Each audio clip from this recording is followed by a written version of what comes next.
Sierra Leone is last of 10, facing a lot of traffic to deal with onto the far turn. Boot to Cachet has made the top clear, leads at a length. Against the rail, Diddy a second by a head. Caitlin, Her Greatness, the leader. Caitlin, Her Greatness leads at a length and a half as they go to the far turn, oversubscribed. His second and a half length. She feels pretty, third to the inside, pounces a wide fourth to the turn. War Campaign draws within a half length of the lead. Now matching strides, Kings Barnes moves up behind him on the outside. Epic Ride swings wide, just a touch between horses. Dornock has to shift lanes along with Sierra Leone. Boot to Cachet still has the lead. Didia, English Rose toward the inside. She Feels Pretty has the lead in the final furlong. Kings Barnes in front. Final furlong of the Ben Ally Stakes. Boot to Cachet, 25-1 upset under Frankie Dettori.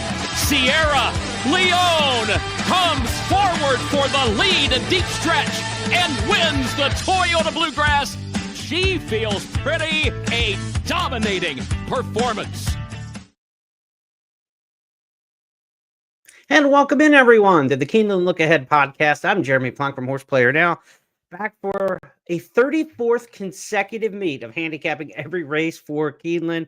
This is our third year of doing the Look Ahead podcast. We preview the next day's card in total, every race, the night before each day's racing. So with this spring meeting, I believe we got 15 days of action for you. We've got 8 crazy nights lined up for you. No, I won't sing like Adam Sandler, I promise that, but 8 days in a row of racing scheduled at Keeneland, beginning tomorrow, opening day Sunday, all the way through the following Sunday. We'll be with you each night, 8:30 Eastern, before the next day's card. So look forward to all of that handicapping. What I don't look forward to is the uncertainty of the weather. And of course, that's why we're here on Saturday night previewing Sunday's opening day card, because Friday was canceled, Saturday was canceled, and the rains continue tonight as we speak in Lexington, Kentucky, and it's supposed to rain tomorrow. 77% chance of rain tomorrow, high temperature in the upper 40s, low 50s. It is going to be a crisp day. It's going to be a rough day for fans out at the racetrack, but if you're getting out there for opening day, hopefully we'll have an entire card for you. 10 races scheduled. Now, there are 4 races scheduled for the turf for opening day. Right now, I do not have any information from the track for you in terms of the surface situation for tomorrow. Races 3, 5, 8, and 10 on the Sunday card are scheduled for the grass. Let's put on our handicapping hats here. Very, very unlikely we're going to be on the grass tomorrow. There are a couple stakes races, the Palisades, or I should say one stakes race, the Palisades Turf Sprint. My thought process is probably all the races will be off the turf for tomorrow. If you look at Keeneland.com in the Handicappers Consensus box, we submit picks for the racetrack for the Handicappers Consensus box. For the original handicapping selections you'll see tonight on the show that I show you and on the website right now, they are 4 turf races. We'll adjust those after scratches and changes tomorrow. So that's a good point to keep up to date with all of my updated selections. You can find those on the Keeneland website, Keeneland.com, and the Handicappers Consensus. And also, if you sign up for Substack, I send out information each and every race day for Keeneland. It's jeremyplonk.substack.com. You can sign up. It's a free service. I will give my final picks each day after scratches there, and then we'll resend my handicapping stats blog that's also posted at Keeneland.com as a free courtesy to you to your email inbox. So sign up for Substack, jeremyplonk.substack.com, and you'll get the latest information each racing day. But here on the preview, if we get good weather for the next day, everything usually holds. I don't make a lot of changes to my selections, but I'm sure tomorrow we're going to have some alterations to make, no question about that. As for wet track handicapping, that's what we're going to be dealing with tomorrow on the main track. 3 tips I usually give people. Experience is the most important thing. If a horse has run well on an off track, you move them up in your handicapping. If they run poorly on an off track, you move them down. Nothing trumps experience. Then I would go to early speed. Early speed tends to dominate on wet racetracks. Horses get to the front. Some like it, some don't. We see exaggerated win margins. Speed usually more dominant on the main when we have a wet track versus even a dry track. Keeneland is speed favoring anyway, usually. I would look for early speed in most of the races where it seems fit. And then finally, pedigree. It's a little more difficult to find horses who are bred for the off track. You can look Tomlinson ratings. There's some brisk pedigree ratings, things like that. But that's lower on the totem for me, totem pole for me. A lot of horses have a lot of very similar pedigrees anymore as it is, especially when you get back a few generations. So there aren't the standout, I think, off-track pedigrees in terms of handicapping. But if you find one that works for you, absolutely, you want to ride it the best that you can. But again, experience over an off-track, certainly the most important factor. Then just basically trying to figure out who's going to make the front in these races can be your best handicapping. We will go through each and every race on the 10 race card. And if you're new to the podcast, welcome aboard. If you're a veteran, you've seen this before, but this is our snapshot of the card. We'll tell you each and every night where the 10 races line up, if it's a 12 race card, a 9 race card, where the multi-race wagers start, where the stakes races are, and where my key plays on each card are. Now, I focused on key plays on the Sunday program on races that were already scheduled for the main track. So races 2, 4, and 6 are going to be my key plays on the card. I'll give you more details on those as we run through each race on the program. But on a 10-race card at Keeneland, like we have for opening day, the early pick 5 starts in race number 1. Then we're going to start a pick 4 in race number 2. The pick 6, of course, a carryover pick 6, $1 minimum at Keeneland. That starts in race number 5. It'll start with no carryover. If nobody hits it, then we'll have a carryover to day 2 and such. The turf pick 3 offered on the last 3 turf races each day when we have at least 3 grass races scheduled. Races 5, 8, and 10 are the turf pick 3 races for Sunday. Now, if those races come off the turf, there is still a turf pick 3. If there's an originally scheduled turf pick 3 and the races come off the grass, the wager is still offered. It's just a $3 minimum pick 3 with all the same rules as the turf pick 3, but it's not canceled because of the surface switch. So keep that in mind. We will have the $3 Keeneland turf pick 3 races 5, 8, and 10. Rain, snow, or shine tomorrow, depending on the surface. We'll start the late pick 5 in race number 6, the late pick 4 in the 7th. The Palisade Stakes scheduled for a turf sprint in race number 8. That could come off the grass. We'll have to see. The Beaumont Stakes, the feature in race number 9. Then Toyota Super High 5 wraps things up in the 10th and final, challenging you to pick the final or the first 5 finishers across the wire in the finale. First post 1 o'clock Eastern, rolling daily doubles, pick 3s. The daily doubles, reduced takeout, a great wager at Keeneland with the low takeout. So always consider your daily double wagers trying to pair up winners. Couple notes before we get into the handicapping here. We're a little long-winded on the top of the show, but a lot to get to with the first day of the meet and all the cancellations and changes that we've had. Tyler Gaffalione, perennial leading jockey. He's always 1 or 2 in the standings with Luis Saez. He is out for the meet with a broken ankle, so no Tyler Gaffalione this meet. That's going to have serious implications on the tote board, on the riding assignments you see, and definitely in the jockey standings. We're not going to see Florent Giroux on opening day. He was riding in Dubai today. Congratulations to Hit Show, winner of the Dubai World Cup under Florent Giroux. Of course, Hit Show during the fall meet here at Keeneland, he won the Fayette Stakes. And today in Dubai, he had the biggest race of his career. Let's take a look back at the Dubai World Cup this morning. Keeneland alum Hit Show. And it is Mixto who goes up to challenge Walk of Stars. Forever Young has a mighty task ahead of him. Wilson Tesoro goes with him in 3rd and 4th. Hit Show running on from the back, but it's Mixto who hits the lead here with 150 metres left to go. Mixto for Doug O'Neill and Frankie Dettori. Hit Show out when it's all too late. Look at Hit Show right over the top. Hit Show for Florent Giroux and Brad Cox in the Dubai World Cup. Look forward to seeing Florent Giroux back in the Keeneland Jockey Colony shortly. A little more cash in his pocket for that road trip going to Dubai. Johnny Velasquez, Frankie Dettori were also over in Dubai. Dettori had a win on the undercard on Dubai World Cup Day.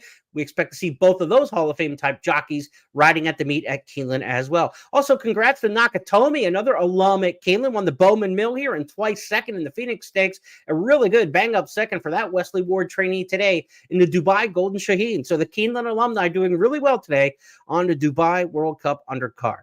Okay, let's talk about the races on the program for Sunday. We'll go through some handicapping. There's going to be some either-or situations when we talk about dirt and turf, so we'll see how we get through the advanced handicapping. And again, we'll update you with the final selections tomorrow once we get the scratches and we know a lot more about the surface situations. Okay, we're going to take you to the Keeneland Handicapper Selectors box next. We'll show this on the podcast each and every night. It gives you a chance to see not only my picks, but the other picks of the public handicappers. They're available at Keeneland.com in the race day in the consensus handicappers spot. So be sure to check that out. Here's a look at the handicapping picks of the first day of racing at Keeneland from Scott Hazelton, Tom Leach, myself, Gabby Gaudette, and Kim Nelson. Kim, an outstanding pedigree handicapper. Of course, you know Tom Leach, great long shot player. He gives you his long shot plays of the day on the simulcast feed. And of course, Scott and Gabby, your FanDuel hosts who host the simulcast feed for Keeneland. We'll go through these race by race, but I try to present it so that you can look across the line. As we talk about race number 1, for instance, you're going to see a lot of different horses picked on top by the different public handicappers. It'll give you a little sense of the competitiveness of a particular race, or maybe not competitiveness. If we're all in on the same kind of horse in the same race, you're going to know that's a race where you can expect more of a shorter price favorite, perhaps. Race number 1 starts things off with the 2-year-olds. It's a baby dash, as I like to call them. 4.5 furlongs on the main track in April at Keeneland. The baby dashes are a tradition at Keeneland, and they are just really home sweet home for trainer Wesley Ward. We've had 86 of these baby dashes since we went back to dirt during the spring meet for the first time in 2015 when we left the poly track in the fall and then came back in the spring. First time in 2015 with these 2-year-old races, 86 of them held so far.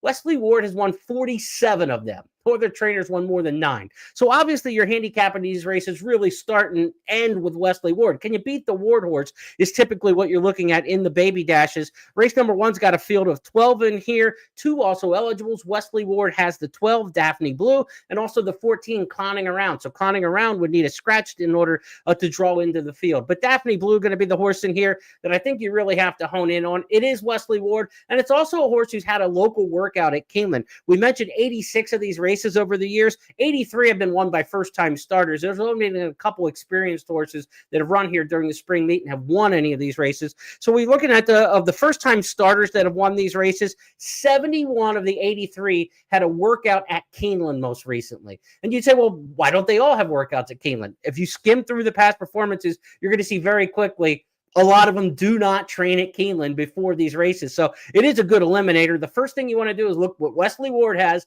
The second thing you want to do is look at who's been working out at Keeneland. That's, to me, the key in handicapping any of these 2-year-old races. So as we go to the handicapper selectors box in here, number 9, Cadabra is one who's going to try to break that streak in terms of not training over the track here. This one comes in from Palm Beach Downs by the Bluegrass winner, Good Magic. Cadabra is a well-bred filly in here for trainer Todd Pletcher. Pletcher's only run 4 horses in baby dashes here over the years. He's got 2 wins, a second and a third. This is not a spot where he runs many horses, but the ones he has run have been able to run. And this one's got a couple bullet workouts at Palm Beach Downs. But I gave the lean in here to the Ward horses, the 12 and the 14 over the 9, because the 12 and the 14 both have local workouts here. The 12 Daphne Blue is by Munnings, and Munnings has had horses do really well here at Keeneland over the years on the main track. The Damn One Hot Wish, she was outstanding on the poly track here in her debut back in 2007. She set a track record that stood a long time, 4.5 and 48.87 on the poly, but she was a win early filly. She also foaled Pablo Del Monte, who was a really nice horse. So good pedigree for the 12 Daphne Blue. The outside, not a bad post position in these 4.5 furlong races that kind of start on a dog leg course. They don't start on the course proper, and there's a good run until they have to make the one turn. The outside's not a bad place to be whatsoever. So give me the 12 if the 14 draws in, but the 9 Cadabra, the other logical one. Scott's going to take a shot in there with Cadabra on top. Tom's taking a shot with number 3, Give Me the Beat. Give Me the Beat does have a local workout for trainer John Hancock. We mentioned the second place trainer has 9 wins in these races, while Wesley Ward has 47. The guy with 9 is John Hancock. He did not get any wins here during the spring of last year, but Give Me the Beat for John Hancock is Tom's top pick in here of the 3. Let's move along now to race number 2. Race number 2 on the card is a maiden claimer going a mile and an eighth. So we get the extremes, right? We get the precocious 4.5 furlong 2-year-olds in race number 1. Then we're going to go a mile and an eighth in race number 2. Look, this is a situation where these races have produced some decent prices. Favorites are about where you would expect in maiden claiming mile and an eighth races. They win about a third of the time, 17 of 49 overall over the years in maiden claiming routes. But the average winner is 6-1, and that's a little bit higher than you're used to seeing with most race shapes here at Keeneland. So I think you can look for a little bit of a price in race number 2. So while race number 1 may start off a little less appealing if Wesley Ward's got a short price or the Pletcher horse is a short price, I think race number 2 is the place where we can fish for a little bit of a price. And that's why I'm going in here with one of my key plays of the day. And we're going to start the early pick 4 in here with number 5, and That's My Story. And That's My Story is a horse who's 15-1 in the morning line. And one of the reasons I like this one is we saw trainer Jeff Greenhill win a similar race here last spring at a $60 mutual with a horse coming off a race at Turfway, maiden claiming 3-year-old, stretching out over a route of ground in from Turfway Park. It's the same situation we have with And That's My Story, coming off a second place finish, a reasonable effort last time, seems to be getting a little bit better, just the third start in the barn for Greenfield. So this is a horse who's getting better with the trainer change, ran a career best number last time. I'm not big on speed figures, but I think if that is your thing, that's a reason why you might also like number 6, And That's My Story, or number 5, And That's My Story. And that's going to be my top pick and one of my first key plays of the day. I think we can get a good price on this one, 15-1 again in the morning line. And one of the reasons I like looking at this handicapper selectors box across the way is nobody else has the 5 anywhere in their top 3. So I'm on an island, as I like to say. So that's a good situation for me. I like when I see something in a horse others don't. And again, we saw this story with And That's My Story last year, again, with the same trainer, Jeff Greenhill, popping with a $60 winner in almost the exact same type situation. So I'm going to go with that one. The outside horses for me are Task Force and Freedom Maker, coming off the also eligible list. We'll have to see with scratches and changes who we might pair up with our long shot play in there. But certainly, we want to get some win money on this one at any kind of fair price at all. Anything 8-1 or so, I'd be more than happy with. But, if we get the 15-1, more power to it. Also, the also eligible is going to be a key for Gabby. She's got the 14 Task Force on top. So, again, check the scratches and changes for race number 2. But this is a race where historically the Turfway horses have done pretty well. In fact, the Turfway winners in these maiden claiming routes during spring meets have an average winner of 11-1 odds. So again, we're trying to get another price horse from Turfway in a spot where price horses from Turfway tend to come in. Excited about race number 2, and That's My Story. We're sticking to it in race number 2. Okay, we're going to go to the third race up next on the card. Third race on the program is our first scheduled turf race, 1 mile here. It's a first level allowance, non-winners of 1 other than. I can't imagine this race is going to stay on the turf. So what I'm going to do is just kind of give you my turf picks here and how we handicap it ahead of time, and then give you who I think really, if we're on the dirt, where I think most logically we will be, we'll give you the sound reasoning there. On the turf, I've got number 12, Storm Miami as my top pick. Storm Miami's got some Irish pedigree, has some Irish racing experience, and if we are on the turf, it's going to be very, very soft, and I love the foreigners on soft turf. The Americans just don't get to train on it enough. So give me the 12 with the Irish experience and the Irish pedigree for Brendan Walsh. Walsh has done really well with first-level allowance races here at Keeneland in past spring meets. He won one in 21. He won 2 of them in 21. He won one in 23. He won one in 24. He's got horses eligible in conditions, and they run well in these races. Storm Miami, top choice if we are on the turf. But I think this race goes to the dirt. And on the dirt, I think number 2, Goats on a Tree is the horse to beat in here. I'll take the 2 Goats on a Tree because you've got a horse who's run well on a sloppy track already. Remember what I said, experience matters most when we're talking about handicapping off tracks, and you want some tactical speed, if not flat out front running speed. Goats on a Tree at Saratoga in the slop last August, basically up near the front the whole way, drew off and won by 4. It's got a good post position for Saffie Joseph Jr. You got to figure if this race is on the main track, there'll be, a plethora of scratches usually accompany that same sort of thing. So Goats on a Tree is going to have a really good post position for the mile race. The mile race is at Keeneland on the main track. We'll finish up at the 16th pole finish line. So inside is good. So from post 2 with some early speed, give me the 2 Goats on a Tree as the top choice in race number 3. We're not going to get into a lot of detail on some of these turf races though, because of, just the uncertainty of who's going to be left in the field. But on the dirt, definitely Goats on a Tree, top choice for me in race number 3. Let's go back and take a look again at the snapshot as we go to the 4th race on the card. You see in the orange key play there, this is my second key play of the early portion of the program and second of 3 that I'll have each and every day for you here on the podcast.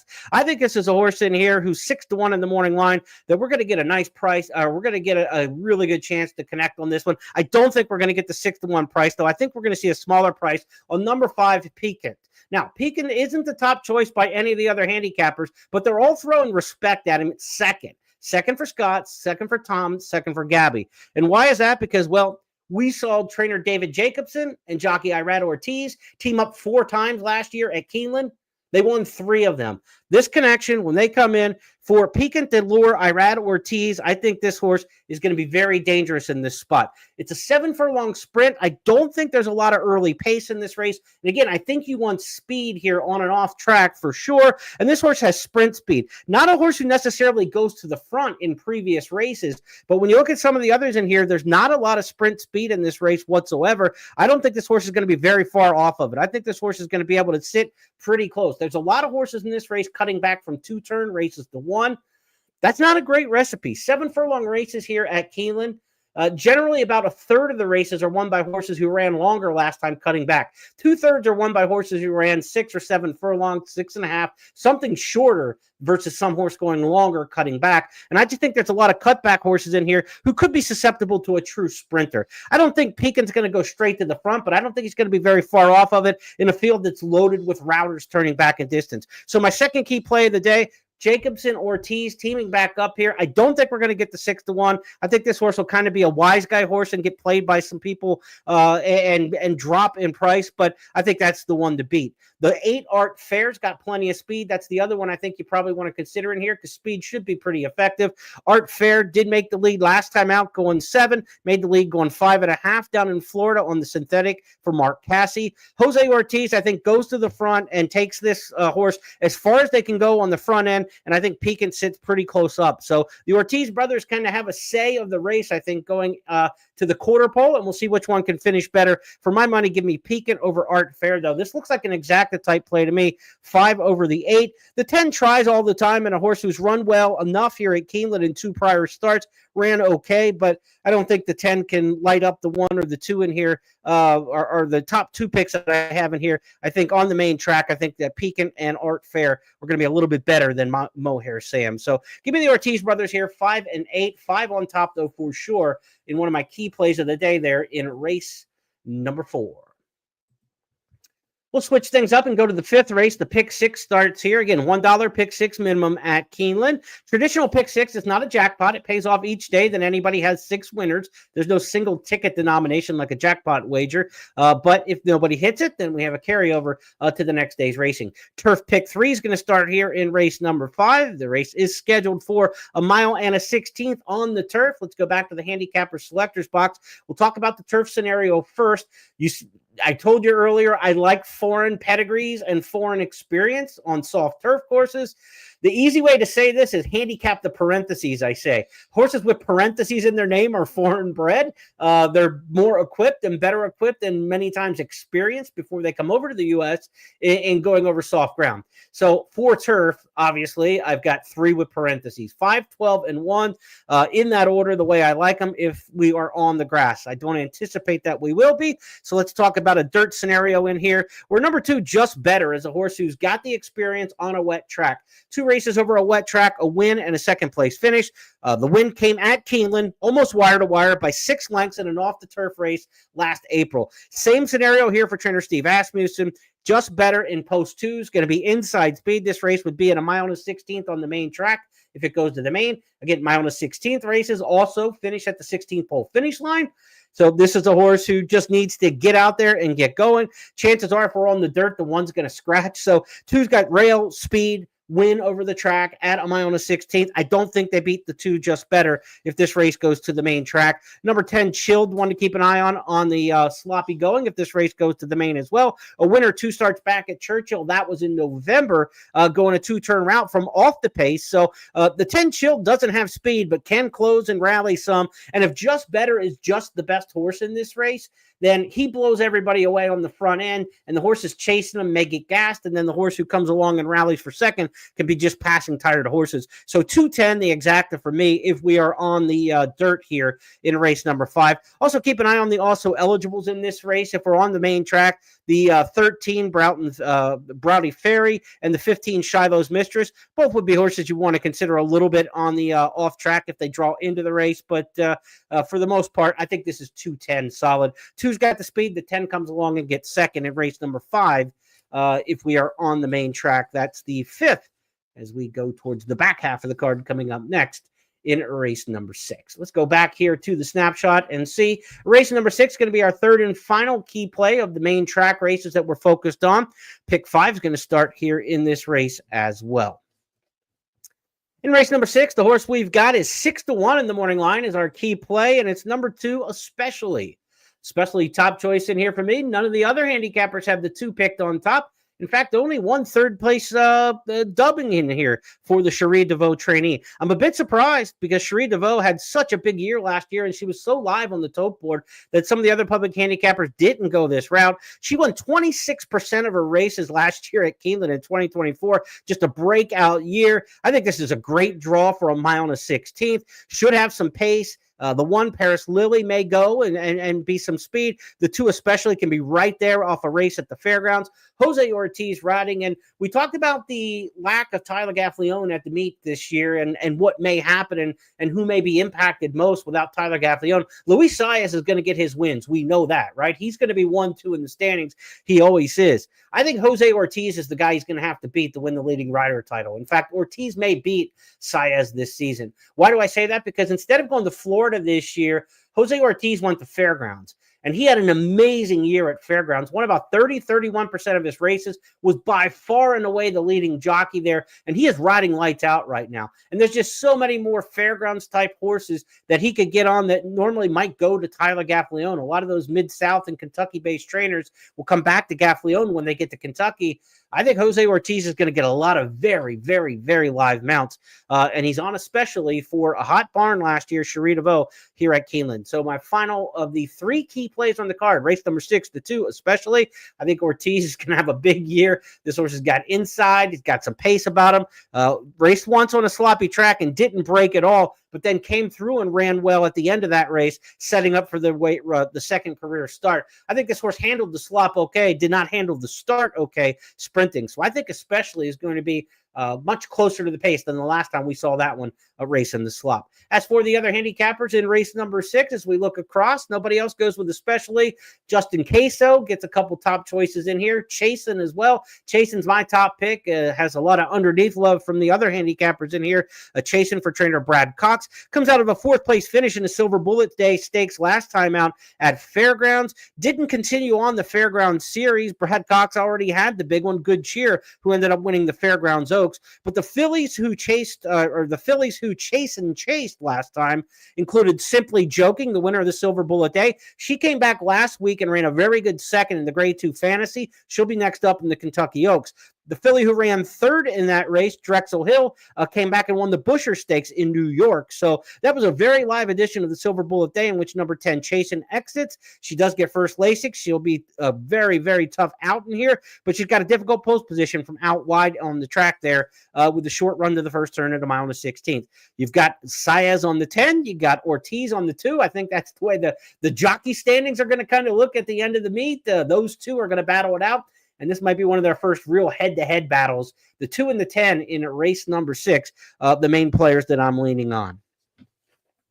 Let's move now to the 7th race on the card, and Sunday's 7th race on opening day starts the late pick 4. This is a maiden special weight at a mile and a 16th. This is a common race. We get a decent amount of these. We've had 30 spring meet dirt route maiden special weights.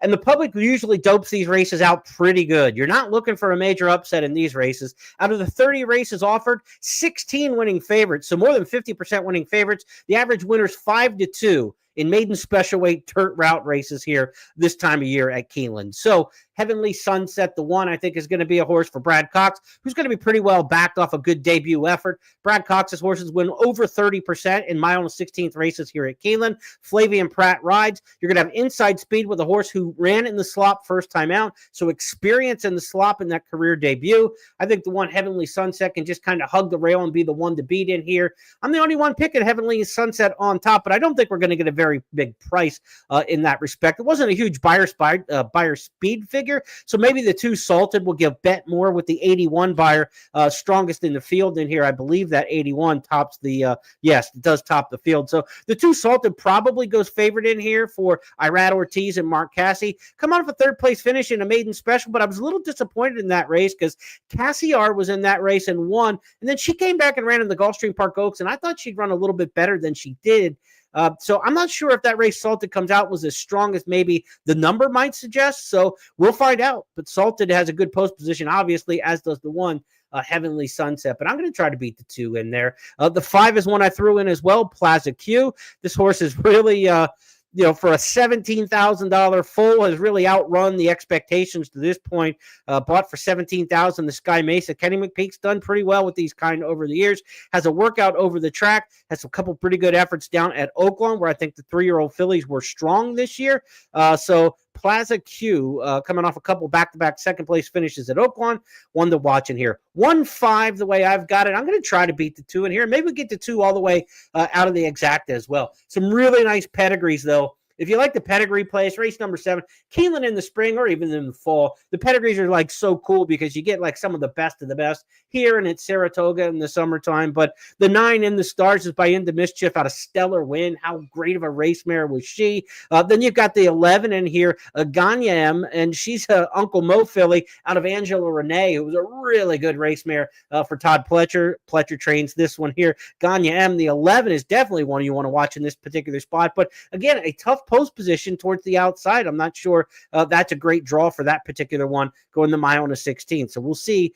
Blinkers go on. Ganya M, Luis Saez. Saez has a couple outside mounts. The way he rides race 6 and the way he rides race 7 might tell us a little bit, from one to the next about how aggressive he's going to be trying to get to the front from some of those outside post positions. Could really ratchet up the heat. But give me Heavenly Sunset in race number 7. Not a strong, heavy conviction in that race. I think there's several good ways you can go in race number 7. And when we look at the multi-race wagers, you've got the pick 5. That'll be the second leg, right? Races 6 through 10, the late pick 5. And it's going to start the late pick 4. I think you want to get some coverage in race number 7.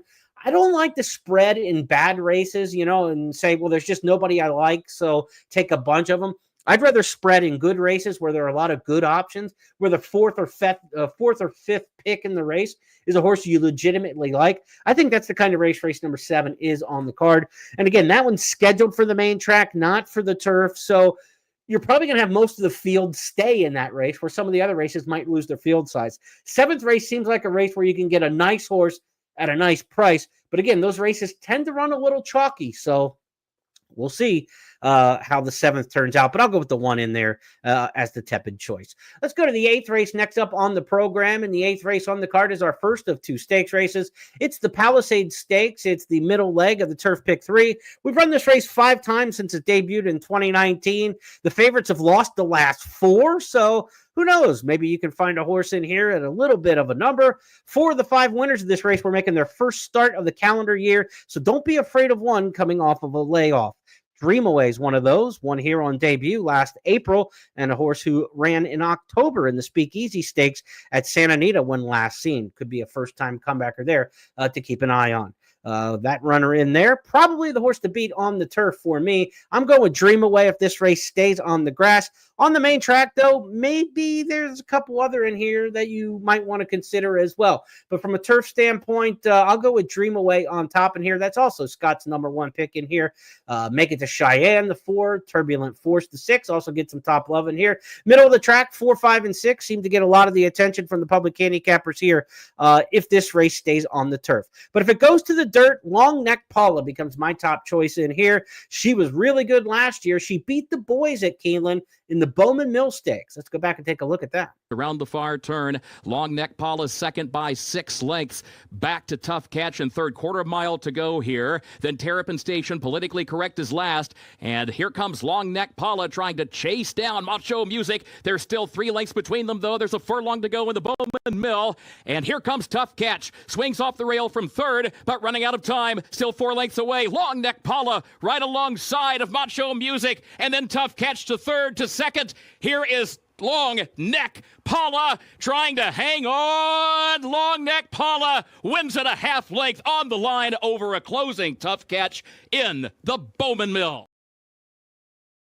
So Long Neck Paula draws the rail for the Palisades on the main track. She's the one. On the turf, I'm not wild about her. I don't think she stays in the race if it's on the turf. Corey Lannery rides the rail as good as anybody in Kentucky. Folks know that since Calvin Burrell retired.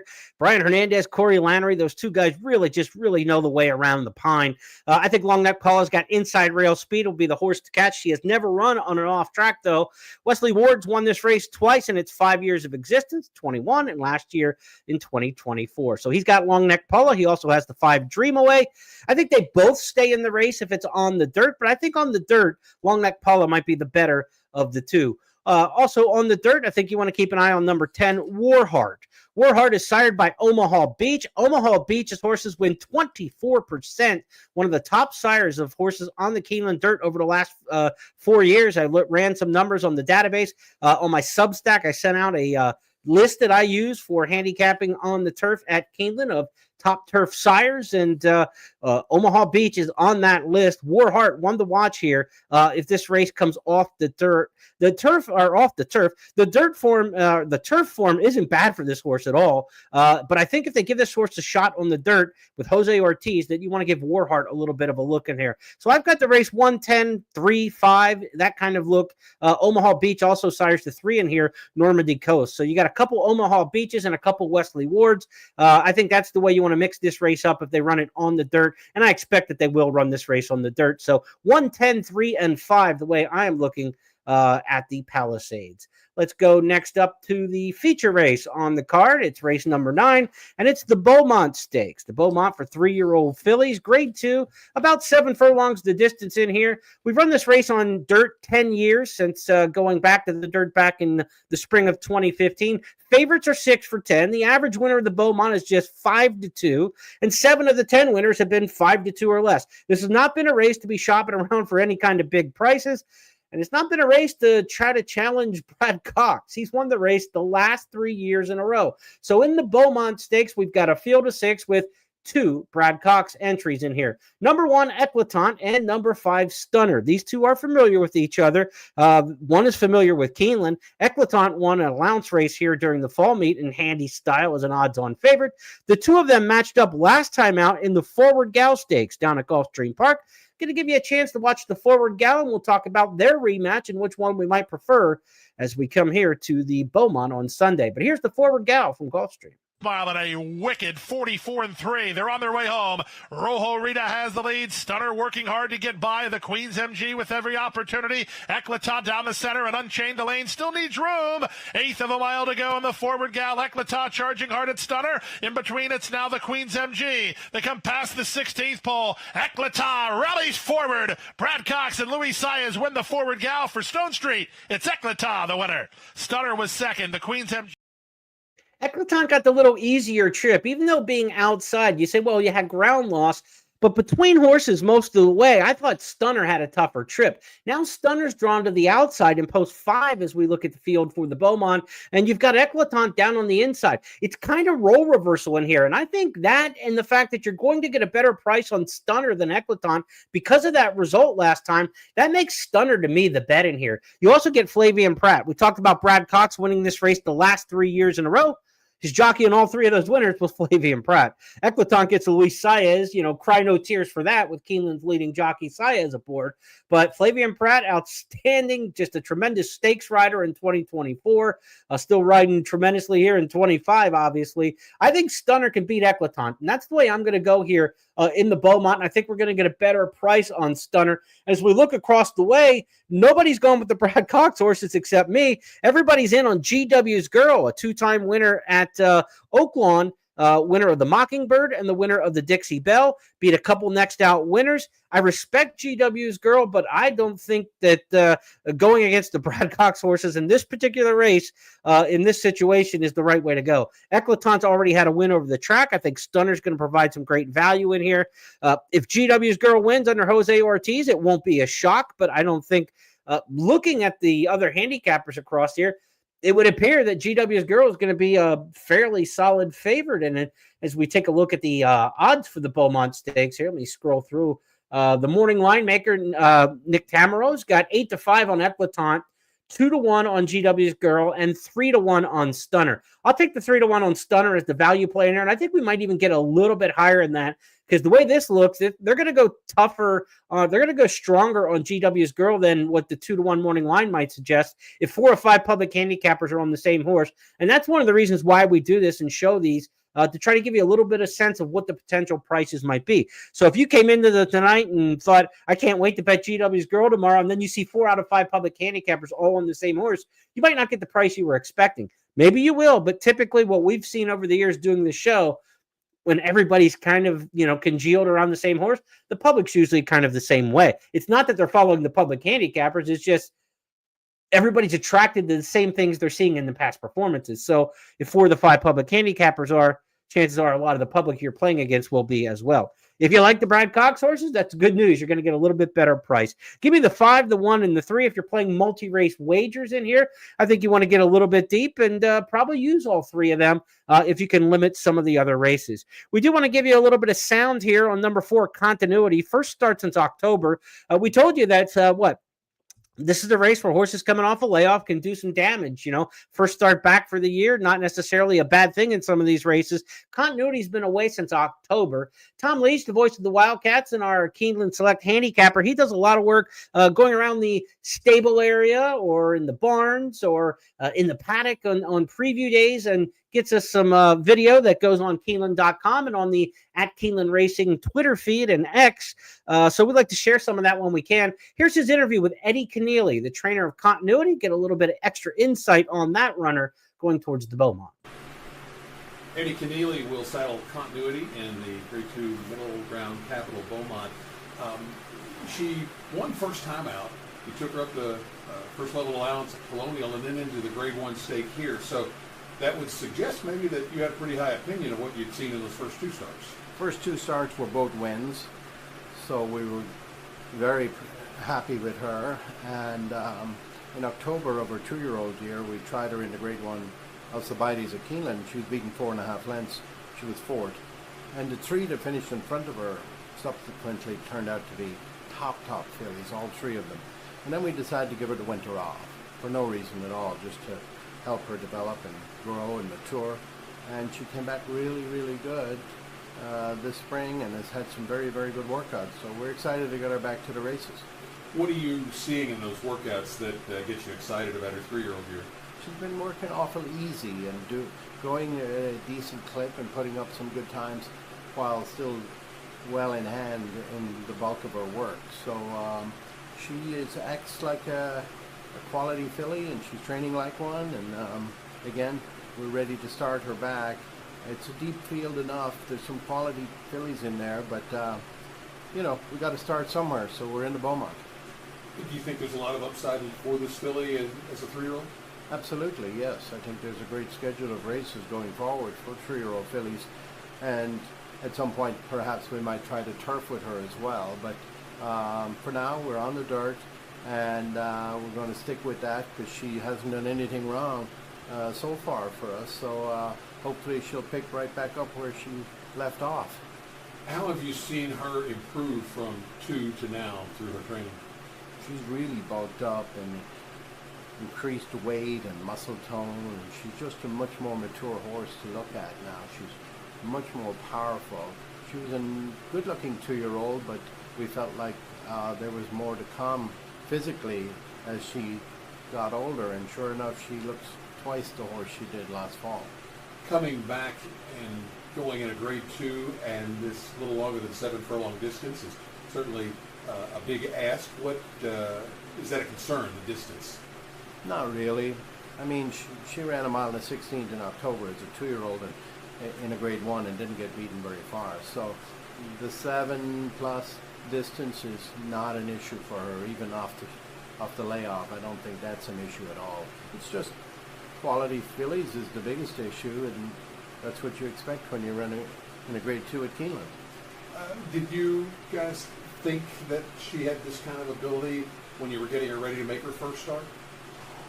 or did she surprise you at all? She surprised us. We didn't think she was a graded caliber filly. We thought she was a quality allowance horse that could improve, but I don't know that we thought she was grade 2 or grade 1 caliber, but hopefully she'll make a believer out of us.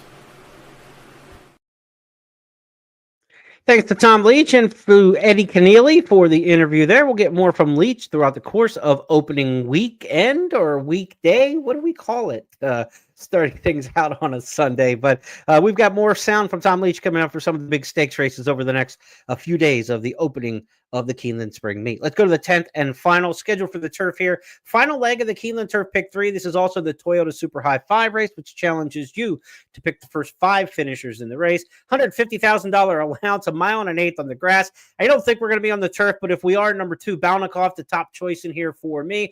Balnikoff has got that Irish experience, got the Irish pedigree. And if you saw the race on Preakness Day 2024 in the Dinner Party Stakes, they were running on the softest turf I've ever seen in my life. Wet marshmallows might be the best explanation of that. And it's the best race that this 6-year-old Balnikoff has had in several years. So soft turf, he's the horse under Brian Hernandez Jr. will save all the ground. But I don't think we're going to be on the turf for this race. But on turf, I've got it the 2 on top of the 4 in here. Another mystery. Let's talk about this race in terms of dirt. On the dirt, there's some horses who have some really good dirt form, but the mile and an eighth is a question mark. Turf races, you might get a mile and an eighth because they go a slower pace and then they finish up strong. So maybe a horse who doesn't have necessarily the best pedigree for 9 furlongs might be able to get it on the grass because they go slow and then try to kick at the end. Dirt races tend to go faster early and then decelerate as the race goes on. So there's some horses in here that I think are the best horses for an off track, like number 10 Money Supply by Practical Joke. But I'm not so sure if this horse really wants to go a mile and an eighth on the dirt, but going to be my top selection in here. Practical Joke, it's 23% winners at Keeneland on the dirt over the last 4 years. A really strong number there. Again, but a mile and an eighth for that pedigree is stretching just a little bit far. But Money Supply, my top choice in here if we're running on the dirt. Another one, Deterministic. Best race of his career probably, or at least the best dirt race on his career for sure, was the Gotham Stakes when he won that at the 1-turn mile back in the slop in March of 24. He was very good. He's turned out to be a really nice turf horse. I don't know about him on really soft turf going because I don't know if he's so naturally a turf horse. So on soft turf, I don't like Deterministic a whole lot. But if he stays on the track, if he stays in the race and it's on the main track, obviously he won the Gotham. I don't know if he's a mile and an eighth dirt horse though. On the turf, he's been able to get the longer distance. So it's kind of the same boat. The 10 and the 3 are kind of the same in there. Strong quality is going to be Speed, a horse who's run well enough on and off track, has a win and a third, and might be just something you can't catch. Jose Ortiz could be lined up for a big day. The 6 strong quality, if we're on the dirt, I certainly want to keep an eye on. So 10, 3, 6, the way I've got the last race on the card in terms of if it's on the dirt. The 9 Injunction, I'd also look at maybe the 14 in there. 13 Signator. There's some others, that you might consider, but certainly 10, 3, 6, and 9, the horses you want to look at in the multi-race wagers if it's on the dirt. I'll get my updated picks probably for that race and the other ones on the turf. Again, usually get scratches and changes for a 1 o'clock card somewhere between 10 and 11 a.m. So once we get those, we kind of adjust. As you know, I'm already prepared for turf or dirt. So really, after we get the scratches and know what surfaces we're on, it doesn't take very long to update things. So I'll have that updated. Follow me on Twitter at HorsePlayerNow. And also, again, can't encourage you enough to sign up for the Substack because you'll get this sent directly to your email inbox. The moment that it's ready, the emails go out immediately as soon as I hit send. So you can get this information sent each and every racing day. Some days there's important updates, and other days it's just a convenience of you getting the information sent to you instead of having to go fish around for it. JeremyPlonk.substack.com. Sign up for free there. And you do not have to subscribe. There is a subscriber button there on Substack. If you'd like to contribute to my writing, it's voluntary. You don't get anything extra for doing it, but we have that option out there, but certainly no one's required to make any sort of donation or anything like that. You'll get the same good information from Keeneland.